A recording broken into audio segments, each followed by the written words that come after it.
Welcome to this week's edition of Immunology Updates, covering the latest breakthroughs. Brought to you by LucidQuest. In today's updates, new data from the AAAI/WAO 2025 Congress reveals that despite missing the 16-week primary endpoint, Tezepelumab demonstrated a sustained effect up to week 32. The treatment's TSLP blockade was linked to long-lasting reductions in IL-5 and IL-13, suggesting potential for extended symptom control. Sanofi is expanding its immunology portfolio with the acquisition of DR0201, a CD20-directed bispecific antibody designed to reset the immune system in refractory B-cell autoimmune diseases like lupus. The deal includes up to $1.3 billion in milestone payments and is expected to close in Q2 2025. RedHill is pursuing MHRA fast-track approval for Talicia, the FDA-approved first-line therapy for H. pylori infection. If approved, Talicia could enter the UK market by Q4 2025, addressing a major cause of gastric cancer and peptic ulcers. Nipocalimab, an FcRn blocker, becomes the first therapy to receive both FDA breakthrough and fast-track designations for Sjögren's disease. Phase 2 data showed a greater than 70% improvement in systemic disease activity and 77% IgG reductions at 24 weeks.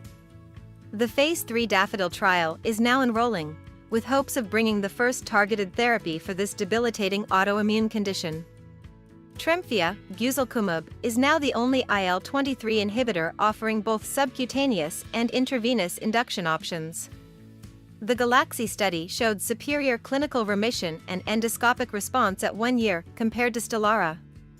This marks the fourth indication for TREMFYA, following approvals in ulcerative colitis, psoriasis, and psoriatic arthritis.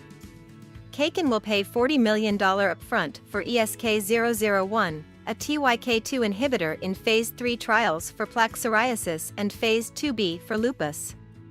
The deal could reach $180 million with milestone payments, positioning Kaken as the leader in Japan's TYK2 inhibitor space.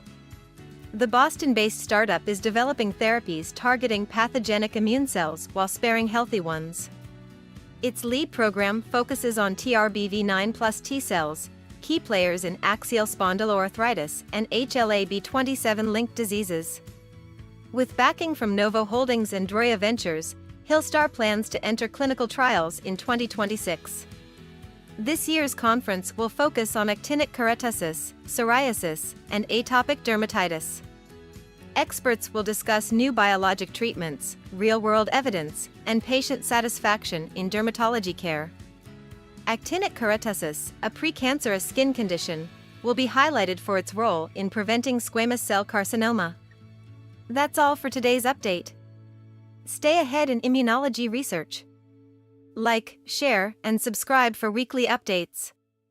Visit www.lqventures.com or email us at info@lqventures.com.